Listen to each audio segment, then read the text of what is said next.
યુગો યુગો વર્ષો સુધી એક ધારી જે વિચારધારા આવે છે એ સમાજે બદલવી જ પડશે.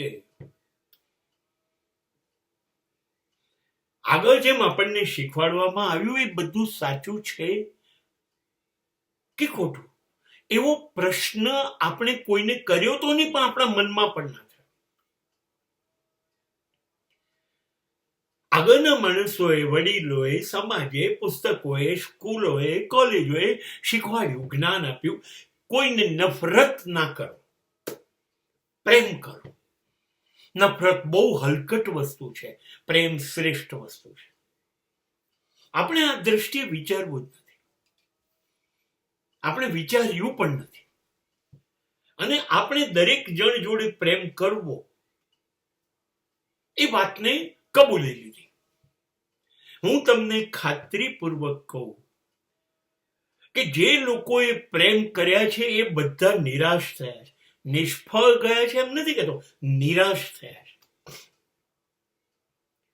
કેમ કે દરેક વ્યક્તિ એક સરખો પ્રેમ કરી શકતી નથી. દરેક સ્થિતિમાં વ્યક્તિ અને સ્થિતિ મુજબ પ્રેમ બદલાતો જ રહે છે. એટલે આપણને પ્રેમ માટે કાયમ ફરિયાદ રહે. દરેક માણસના દિલમાં આ વાત રહે છે, હવે એનો પ્રેમ વધી ગયો, હવે એનો પ્રેમ ઘટી ગયો, અથવા હવે એને પ્રેમ છે જ નહીં. જો પ્રેમ માટે તમે જેના માટે દબાણ કર્યું, પ્રેમ હોવો જોઈએ, એ પ્રેમ માટે સમગ્ર સમાજને નફરત છે.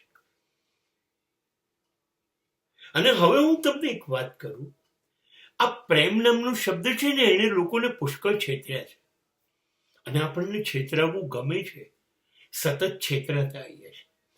બધા જે એકબીજાને પ્રેમ છે એવું દેખાડીએ છે ને, શબ્દોમાં, ચહેરામાં, હાવભાવ પર, આપણે એકબીજાને પ્રેમના નામે છેતરીએ છીએ. જો જરાક સ્થિતિ બદલાશે, વિચારો બદલાશે, વર્તન બદલાશે, તો પ્રેમ બદલાઈ જશે. જેમ દરેક સ્ત્રીઓ બહુ સુંદર લાગે મેકઅપ કરે તો, પણ મેકઅપ ઉતારે પછી એની અસલી સુંદરતા, કુરૂપતા જે હોય બહાર આવે. એમ પ્રેમ નામનો શબ્દ છે ને, અતિ સુંદર. જરાક ખોદશો, જરાક ખોતરશો તો માણસ ઓરિજિનલ અંદર જે હશે એવો બહાર આવશે.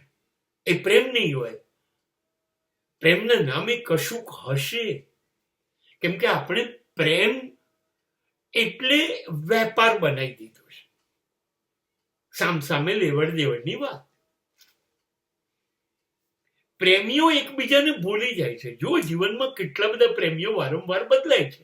જન્મ હતો ત્યારે મા બાપ, પછી ભાઈ બહેન, પછી પત્ની, પછી બાળકો, પછી મિત્રો.